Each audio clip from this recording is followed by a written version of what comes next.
Bienvenue dans le débat de France 24. On a pris l'habitude de le dire ces derniers temps. Elle joue son avenir. Oui, mais cette fois, il semble que ce soit bien le cas.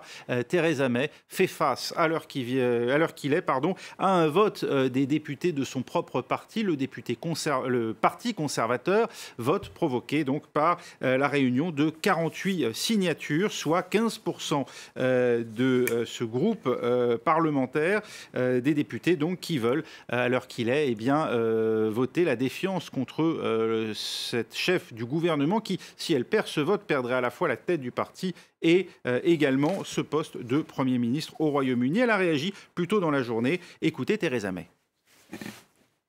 Je me battrai de toutes mes forces contre ce vote. J'ai choisi de diriger ce parti parce que je crois en la vision des conservateurs pour améliorer l'avenir. Une économie florissante où personne n'est laissé de côté. Une société plus forte, dans laquelle chacun peut exprimer ses talents, tout cela au service de l'intérêt national. Et en ce moment crucial, cela signifie conclure un accord sur le Brexit qui soit conforme au référendum. Voilà, il faut 158 voix de députés sur les 315 que compte le groupe pour obtenir le départ de Theresa May. Seront-ils aussi nombreux? C'est la question évidemment qu'on se pose. On va en débattre en tout cas avec mes invités ici, même en plateau. Patrick Martin-Génier, enseignant à Sciences Po Paris, spécialiste de politique publique et de politique européenne, auteur de Vers une nouvelle gouvernance mondiale. Ça vient de sortir, ainsi que l'Europe a-t-elle un avenir? Merci d'être avec nous. Également avec nous Paul Thompson, vice-président de la section parisienne du Parti conservateur britannique. Philippe Turle, vous êtes chroniqueur international à France 24 et on part tout de suite rejoindre à Londres Hervé Amoric pour faire le point. Quelles sont les chances de survie ce soir de Theresa May? Eh bien, comme vous le voyez ici, devant le Parlement, les manifestants, qu'ils soient pour ou contre Brexit, réclament la fin de Theresa May, mais à l'intérieur même, bien sûr, au moins 48 de ses propres députés conservateurs réclament la fin de son mandat. Combien seront-ils? Theresa May a promis de se battre jusqu'à son dernier souffle. Et beaucoup de ces députés, lors de son dernier discours avant le vote, ont rendu hommage à son endurance, sa résistance. Elle a promis de rester jusqu'au bout pour défendre son acte de divorce, celui qu'elle a négocié avec l'Union européenne et pour laquelle elle tente d'obtenir de nouvelles concessions. Mais bien sûr, aujourd'hui, elle a annulé son voyage prévu à Dublin pour ce faire, puisque certains de ses députés ont décidé de la mettre en minorité. Y arriveront-ils? Si on écoute les instituts de sondage, Theresa May a 90% de chances de se maintenir. En revanche, on sait qu'au moins 48 parmi les députés conservateurs ont décidé de provoquer cette motion de défiance. Donc ceux-là, au moins, voteront contre elle. Ensuite, les députés, les ministres, beaucoup aujourd'hui ont promis de la soutenir, mais c'est un vote à bulletin secret. Et peut-être certains auront-ils l'idée de la poignarder dans le dos et de voter contre au moment même du vote. Qui sait? En attendant, on sait que... il faudra encore à peu près 1 heure pour ce vote et les résultats seront connus aux alentours de 22 heures de Paris. Merci Hervé Amoric, vous restez avec nous. Paul Thompson, même l'eurosceptique, enfin même le Brexiteur, on peut dire, le secrétaire à l'environnement Michael Gove se dit absolument certain que Theresa May survivra à ce vote de défiance, autrement dit qu'elle obtiendra la confiance des députés conservateurs. Il n'y a pas beaucoup de suspense? J'ai consulté le site du Daily Telegraph vers 16h15 cet après-midi et la grande manchette disait 185 même ensuite. Ah non, mais ça a augmenté depuis. Oui. C'était déclaré prête à la soutenir. Donc, si ça se confirme, c'est plié. C'est vrai que c'est un vote à bulletin secret et il peut y avoir des surprises, surtout s'il y avait une pression pour surtout les députés de se déclarer publiquement. Mais les chances semblent être de son côté plutôt à ce stade. Quand on sait, Philippe Turle, que les députés ne pourront pas revoter avant 1 an la défiance, est-ce que ce n'est pas finalement une chance pour Theresa May ce soir de faire taire une fois pour toutes les critiques au sein de son camp? Alors, c'est une chance pour elle. Si on n'a pas appelé ça une chance, parce que quand vous voyez ce qu'elle doit faire après pour faire passer cet accord qu'elle a négocié avec Bruxelles, la tâche n'est pas mince, parce qu'il n'est même pas certain que le vote qui aurait dû avoir lieu hier, à savoir le vote dans la Chambre des communes pour accepter ou pas cet accord, a été repoussé plus tard au 21 janvier de l'année prochaine. Il n'est même pas certain qu'à ce moment-là, cet accord sera promulgué dans la Chambre des communes. Donc Theresa May va peut-être sauvegarder pour une année sa place. Elle n'est pas sûre de faire passer cet accord par la Chambre des communes. Elle n'est pas sûre non plus qu'on va vouloir d'elle après le passage du Brexit, parce que il y a des chances qu'elle soit obligée de démissionner, que quelqu'un d'autre prenne sa place pour être en position de force lors des prochaines élections générales. Je vais vous faire réagir, Patrick Martin-Génier, mais Hervé Amaury qui est toujours avec nous en direct de Londres. Hervé.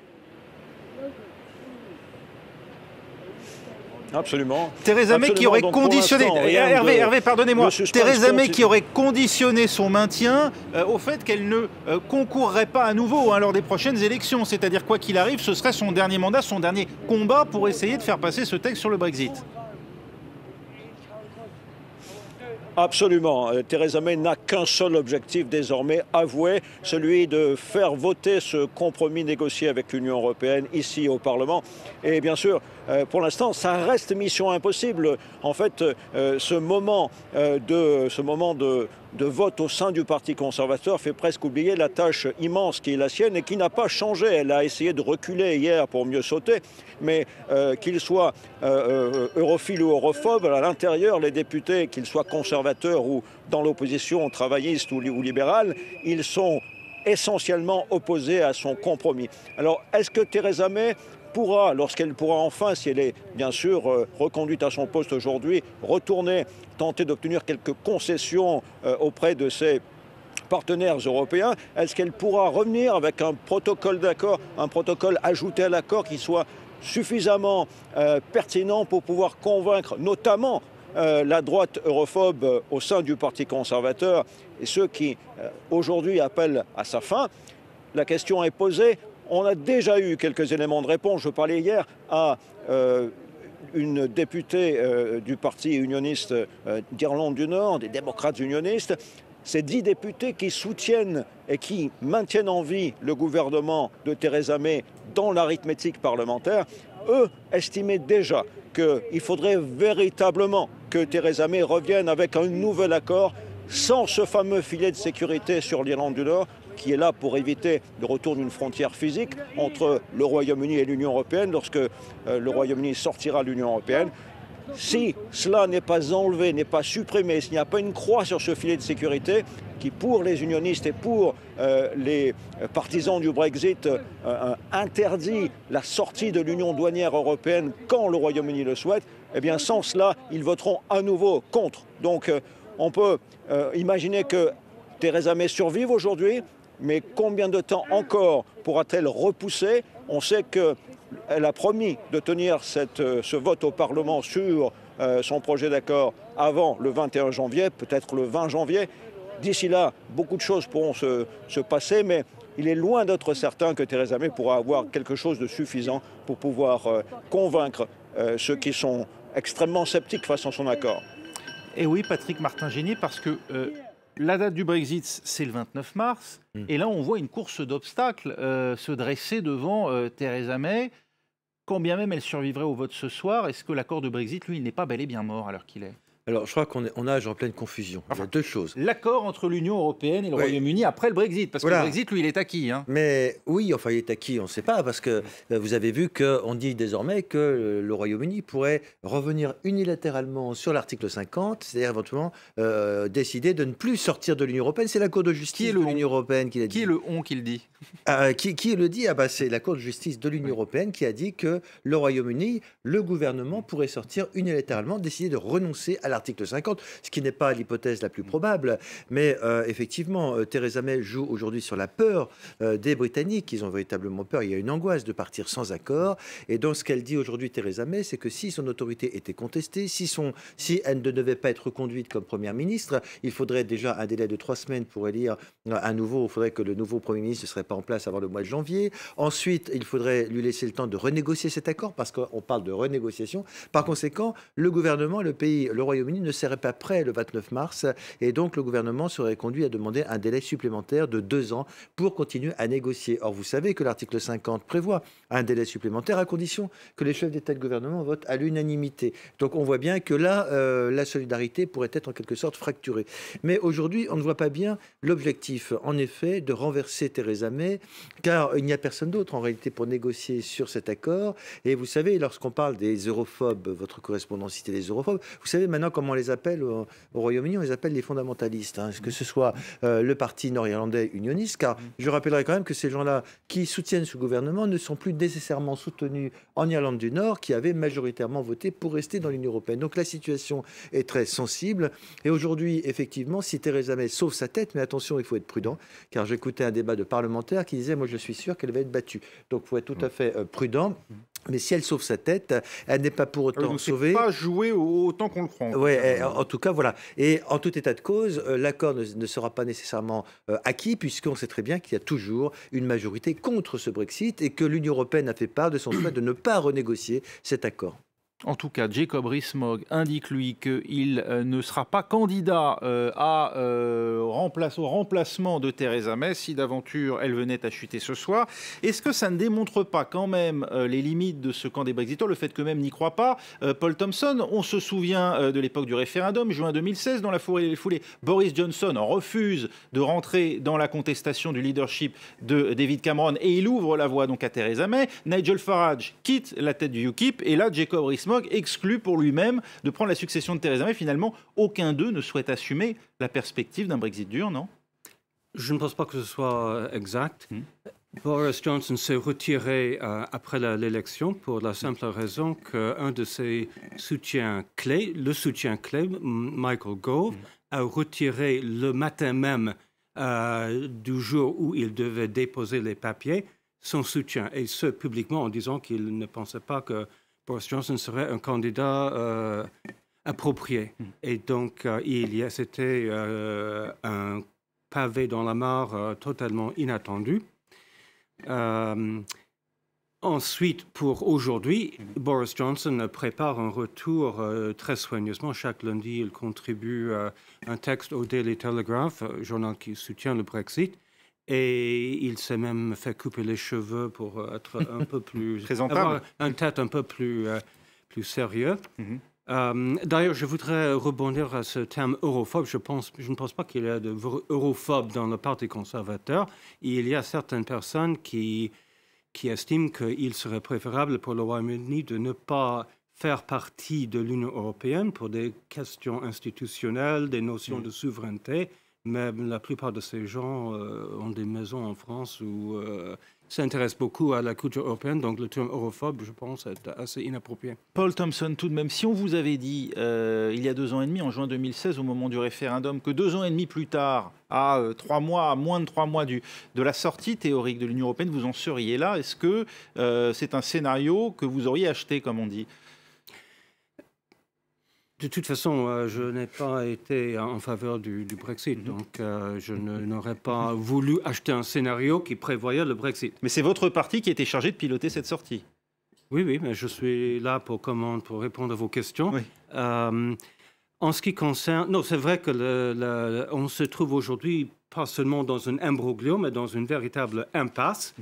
L'accord de retrait est rejeté par beaucoup de monde. Vous-même, nous avez fait part de votre scepticisme sur cet accord de retrait et notamment sur ce volet filet de sécurité. Oui, je pense que c'était assez mal négocié. Le Mervyn King, l'ancien directeur de la Banque d'Angleterre, a parlé cette semaine, peut-être un peu sévèrement, d'un dévoilement d'incompétence majeure en évoquant toute cette négociation. Tony Blair a dit après la même chose. Des personnes sur tout le spectre politique, mais souvent pour des raisons différentes, au centre, à droite, à gauche, décrit ce contrat, souvent pour les mêmes raisons d'ailleurs, ou même en partie. Donc il y a... on est revenu vers le Parlement avec un accord qui n'est pas acceptable pour les députés et honnêtement, je ne pense pas que l'accord passera. Et il y a, et ça je pense que c'est important de le dire, une perspective réaliste de nouvelles élections anticipées, législatives, parce qu'il suffirait qu'une motion pour dire que la Chambre des communes n'avait plus confiance en le gouvernement emportait une majorité et qu'un nouveau gouvernement ne soit formé dans les 14 jours pour qu'une nouvelle élection serait déclenchée. Et dans ce cas-là, je ne sais pas si le propos de Mme May voudrait dire qu'elle ne se présenterait pas. On verra bien si le cas se présente. Mais il faut savoir que Jeremy Corbyn, le SNP, donc les le DUP et les Liberal Dems ont indiqué un intérêt pour un tel vote de non-confiance. Oui, ce qui donc ferait sans doute chuter le gouvernement. Enfin, tout dépend du vote des unionistes protestants, mais enfin, qui ont clairement fait entendre qu'ils rallieraient la défiance. Ils soutiendraient un tel vote. Philippe Turle, Theresa May a-t-elle eu tort de reporter le vote prévu initialement hier aux communes sur son accord de Brexit? Est-ce que c'est ce qui pourrait précipiter ce soir sa chute si effectivement on se trompe et que son sort est beaucoup moins assuré qu'il n'y paraît? Alors je pense que non, elle n'a pas eu tort de le reporter parce qu'elle savait que c'était mort d'avance. Et d'ailleurs, j'ai vu plusieurs fois dans la presse aujourd'hui qu'on l'appelle la dame morte qui est encore debout sur ses deux jambes parce qu'elle n'avait aucune chance de faire passer cet accord par la Chambre des communes. C'était absolument impossible. Donc, on est dans une telle situation ubuesque maintenant en Grande-Bretagne où personne ne sait qu'est-ce qui se passe, personne ne sait où on va, personne ne sait quel sera le résultat, personne ne sait s'il y aura un Brexit ou pas, si on aura un Brexit dur, un Brexit soft, pas de Brexit, un retard. Tout est complètement flou. Et donc, au milieu de tout ça, vous avez Theresa May. Et Theresa May est face à deux crises. Elle a une crise sur le Brexit, elle a une crise aussi dans son propre parti. Et aujourd'hui, les deux sont liés, non ? Qu'est-ce qu'on voit aujourd'hui? C'est la crise dans son propre parti, sur son leadership. Est-ce qu'elle doit continuer ou pas à être chef du parti? Et de l'autre côté, ça ne règle rien en ce qui concerne le Brexit. On n'est pas du tout plus au courant de ce qui se passera le 29 mars prochain à cause de ce vote ce soir sur le oui ou non Theresa May reste chef du parti et encore Premier ministre de la Grande-Bretagne, parce que sur le Brexit, c'est toujours le flux total. Hervé Amaury, est-ce qu'il y a des alternatives qui se présentent au cas où Theresa May serait démise ce soir? Bon, dans un premier cas, il y a évidemment un intérimaire qui devra être mis en place par le Parti conservateur avant que des élections puissent être organisées, avec chaque association locale du Parti conservateur qui devra faire entendre sa voix après les exécutifs. Donc ça pourrait prendre au moins 6 semaines. Et bien sûr, amener cette élection-là, si elle venait à sortir aujourd'hui de son poste de chef de Premier ministre, de son chef du Parti conservateur, Theresa May, jusqu'au mois de mars, jusqu'au mois de février au moins, ce qui pose effectivement un problème, notamment parce qu'il y a cette date butoir du 21 janvier où le vote ici des parlementaires devra avoir lieu sur le projet d'accord, quel qu'il soit. Donc évidemment, on attend beaucoup de voir comment vont réagir les travaillistes. Pour l'instant, ils laissent faire. L'opposition travailliste a été provoquée notamment par les Écossais, par les nationalistes écossais qui ont souhaité une motion de censure contre Theresa May. Mais pour l'instant, les travaillistes attendent que les conservateurs s'autodétruisent en quelque sorte. Et ils attendent donc de choisir véritablement leur camp. Ils n'ont pas encore épousé complètement l'idée d'un nouveau référendum qui est évidemment, plus on s'approche dans cette incertitude et cette confusion de la date butoir du 29 mars, plus cette idée de retourner vers la population fait son chemin au sein du Parlement. Toujours pas de majorité pour l'instant, mais c'est bien sûr les travaillistes qui détermineront cela s'ils décidaient d'aller dans cette direction. Alors, le problème pour cette motion de censure, c'est les démocrates unionistes, les 10 députés qui aiment encore moins Jeremy Corbyn, le chef de l'opposition travailliste, qu'ils ne soutiennent Theresa May. Donc si eux décident de continuer à soutenir le gouvernement, il est fort peu probable pour l'instant que cette motion de censure puisse passer, puisqu'on imagine mal les conservateurs voter en faveur des travaillistes. En revanche, ils le pourraient si effectivement on s'approchait d'une catastrophe pour eux, notamment pour ceux qui sont pro-européens au sein de pro-Union européenne au sein du Parti conservateur. Si on s'approchait d'une sortie à l'arraché sans accord, peut-être à ce moment-là, proche du 29 mars, pourrait-il appuyer sur le bouton et déclencher une élection ou déclencher une motion qui puisse soutenir un référendum. Il y a une envie, Hervé, chez les travaillistes d'aller à de nouvelles élections, de se confronter aux électeurs aujourd'hui? C'est leur souhait numéro un, évidemment. Ils estiment que maintenant, et puis Jeremy Corbyn le dit au moins 3 fois par jour lorsqu'il le peut, Theresa May doit faire place à un autre négociateur. Elle a échoué désormais, et bien sûr, ce négociateur, c'est lui. Donc, de nouvelles élections, c'est la première, c'est le souhait numéro 1 du Parti travailliste. En revanche, au sein du Parlement, au sein de la classe politique, il y a fort peu de souhait de voir organiser en plein milieu de cette débâcle du Brexit de nouvelles élections. Effectivement, à ce moment-là, et ça devient de plus en plus probable, il faudrait reculer la date de sortie et donc il faudrait arrêter le compte à rebours de l'article 50 et donc peut-être revenir sur cette notion de Brexit automatique le 29 mars 2019. Et donc, pour laisser le temps soit à un référendum, soit à des élections. Mais on voit mal, et c'est ça l'incertitude qui domine, c'est pour ça que la livre sterling a encore chuté, c'est effectivement de personnes aujourd'hui, malgré les analyses, même Theresa May, j'imagine, à ce moment même, est capable de dire de quoi l'avenir politique de ces prochains mois sera fait. Personne ne le sait.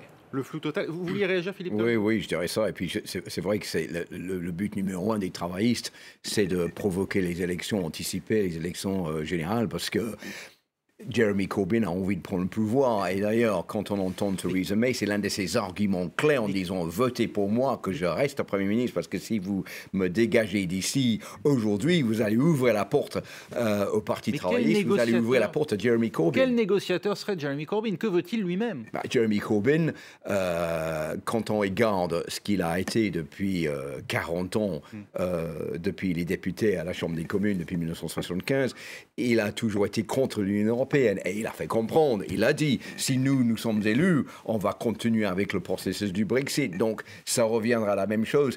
Mais Theresa May, elle dit une chose, et là, elle a raison. Elle dit, mais après moi, vous avez d'un côté les conservateurs pro-Brexit qui sont plus durs, qui veulent un autre accord, mais ils n'arriveront pas à négocier cet accord. Ils n'arriveront pas. Mais sauf qu'ils sont prêts à sortir sans accord. C'est ça la différence. J'ai eu l'accord à Bruxelles. J'ai eu ce qui était le plus compliqué à obtenir. Comment ils pensent, eux, qu'ils vont aller à ma place pour dire, ben voilà, moi je voudrais autre chose. Bruxelles va dire non, et Bruxelles est déjà en train de dire non. Le seul endroit où on peut éventuellement négocier autre chose, c'est pour l'accord du backstop, pour avoir une date limite sur le contrôle de l'Union européenne. Est-ce que les grands gagnants de toute cette situation, c'est pas finalement les plus hard Brexiteurs qui disent, nous, on veut sortir sans accord, donc ça sert à rien de rentrer dans des discussions avec Bruxelles. La seule date de sortie, c'est le 29 mars, on sort. Je ne dirais pas ça. Je pense que c'est plutôt les travaillistes qui risquent d'être les grands gagnants. Et je voudrais rebondir sur ce qui a été dit sur les désirs des autres. Oui, il n'a dit pas d'intérêt à faire de nouvelles élections aujourd'hui. Le Lib Dems et le DUP aussi ont dit publiquement qu'ils soutiendraient une vote de défiance dans le gouvernement si l'accord ne change pas, l'accord sur le retrait, et les responsables européens ont dit que l'accord ne changerait pas. Patrick Martin-Génier, alors là, évidemment, on essaye de voir ce que souhaite le Royaume-Uni, mais les Européens, ils vont regarder comme ça la situation se déliter sans rien faire, ou ils peuvent quand même concéder quelque chose? Parce que c'est vrai qu'elle est allée les voir cette semaine, Theresa May, pour essayer d'obtenir au moins sur le papier un engagement à ce que la période de backstop, notamment pour l'Irlande du Nord, ne dure pas ad vitam aeternam, au risque de voir à terme ce territoire se détacher de la souveraineté britannique. Oui, elle est allée voir Angela Merkel qui lui a opposé une fin de non-recevoir. Elle est allée voir le Premier ministre néerlandais qui lui a dit non non plus. Elle est allée à la Commission européenne. Elle a rencontré le président du Conseil européen. Alors, il faut, vous savez, le langage européen, il est assez secret, il est assez difficile à comprendre et éclectique, en effet. Alors, Monsieur Juncker a parlé d'une clarification, mais ça n'irait pas à rouvrir la négociation, tandis que Donald Tusk, le président du Conseil européen, dit que bien sûr, les 27 étaient disposés à aider le Royaume-Uni. Donc on est conscient quand même du côté de l'Union européenne qu'il y a un véritable risque à ce qu'il n'y ait pas d'accord, parce que on dit souvent le Royaume-Uni va souffrir bien évidemment, mais aussi l'Europe va souffrir de cela. Et les rapports commerciaux, les rapports avec ce pays, et l'Europe va manifestement en subir des conséquences négatives. Et par conséquent, demain va s'ouvrir un Conseil européen, c'était prévu, il n'est même pas extraordinaire, c'est un Conseil européen qui s'ouvre à Bruxelles, et on pourrait effectivement envisager que la solidarité entre les pays de l'Union européenne commence à se fracturer, en d'autres termes que certains États veuillent quand même faire un geste. Alors qu'est-ce que c'est que faire un geste dans le langage de l'Union européenne? Ce ne serait pas renégocier, car personne ne veut renégocier les fameuses 585 pages, ni même l'accord politique. Ce serait d'apporter peut-être des amendements, des précisions qui seraient annexées donc à cet accord politique, en disant évidemment qu'il ne faudrait pas de frontière entre l'Irlande du Nord et la République d'Irlande, mais que cela pourrait changer, qu'il ne serait pas définitif. Une simple déclaration politique pourrait éventuellement aider, car je pense quelque part que même ceux qui sont partisans d'un Brexit sont en train de se dire que la situation est véritablement catastrophique. Et si je peux, excusez-moi, mais préciser, s'agissant du Parti travailliste, c'est quand même un peu plus subtil, car il y avait une réunion des partis socialistes au Portugal la semaine dernière, et Jeremy Corbyn a dit qu'il était prêt à former un gouvernement minoritaire avec l'appui des unionistes nord-irlandais. Donc c'est quand même un peu plus subtil. On voit bien que l'intérêt de Jeremy Corbyn, ce n'est pas d'aller aux élections, car il a des problèmes au sein de son propre parti. Il est nettement moins crédible que Theresa May, et donc son objectif, ce serait éventuellement de remplacer la première ministre. Juste d'aller au pouvoir, finalement. Mais juste d'aller au pouvoir sans nécessairement passer par la case élection. Donc les choses sont assez compliquées. Vous décrivez, c'est un processus quand même d'ambition nue. Hein. Oui. Juste un détail qui a été évoqué, enfin qui est loin d'être un détail, les précisions pourraient apporter l'Union européenne à ce processus de backstop. Est-ce que ce serait susceptible de nature à satisfaire les sceptiques, disons, au sein de la majorité conservatrice? Une simple déclaration, je ne pense pas. Et d'ailleurs, il y a une perte de confiance pas seulement chez les députés conservateurs, mais chez à peu près tout le monde au Royaume-Uni, sur le processus. Parce qu'il y a eu des glissements successifs qui ont abouti à ce qu'il y a sur la table aujourd'hui. Mais les négociateurs de l'Union européenne sont des pros aguerris, et s'ils veulent glisser une modification qui, mine de rien, en réalité, quand on le regarde de près, change la donne, ils savent faire. Ils sont même très doués pour cela. Ils vous ont surpris même, hein. Et je pourrais imaginer que les responsables politiques demandent à leurs juristes de trouver quelque chose comme ça, et que ce soit fait. C'est quelque chose qui est possible. Ils vont proposer quelque chose, parce que là, il y a une angoisse quand même que la Grande-Bretagne sort de l'Union européenne sans accord, qui sera catastrophique pour la Grande-Bretagne, mais très mauvais aussi pour l'Union européenne. Ils diront que c'est une petite précision, mais en réalité, ce serait quelque chose de substantiel. Sinon, ça ne change pas. Il faut dire aussi que chaque fois que Theresa May est partie négocier en tête-à-tête individuellement avec les chefs d'État et de gouvernement en Europe, ça n'a jamais vraiment porté des fruits. Comme par exemple, il y a une quinzaine de jours, elle a fait un tour de la Grande-Bretagne pour vendre cet accord parce qu'elle savait que ses propres députés n'étaient pas d'accord. Ça n'a pas vraiment porté ses fruits non plus, en disant, ben voilà, je vais vendre ça au public, et le public va tordre le bras à leur député local pour que lui, il accepte l'accord. Ça n'a pas marché, comme ça ne marche pas toujours quand elle fait un tour d'Europe en solo pour voir les chefs d'État. Là, quand elle passe par Bruxelles, Michel Barnier, qu'elle a les négociateurs en face d'elle, là, elle a plus de tendance à obtenir quelque chose. Alors, ce qui est intéressant, c'est que ce matin, quand elle a parlé, Theresa May, dans la Chambre des communes, elle a fait comprendre à une question de Jeremy Corbyn, il me semble, qu'elle était en train de négocier quelque chose, et qu'avec Bruxelles, elle était en train de retoquer en quelque sorte quelques points dans cet accord, sans donner plus d'informations. Et je pense que nécessairement l'Union européenne est inquiète. Et nécessairement, la Grande-Bretagne aussi, les députés sont inquiets et il se peut qu'ils vont tout faire pour éviter que la Grande-Bretagne saute sans accord. Merci beaucoup, merci Philippe Turle, merci à vous Paul Thompson et à vous Patrick Martin-Génier d'avoir débattu de cette question, hein, l'avenir immédiat de Theresa May, puisque je vous le rappelle, depuis 3/4 d'heure maintenant, les députés conservateurs sont réunis aux communes pour un vote de confiance sur l'avenir de leur chef du gouvernement. On devrait être fixé dans un peu plus de 2 heures maintenant.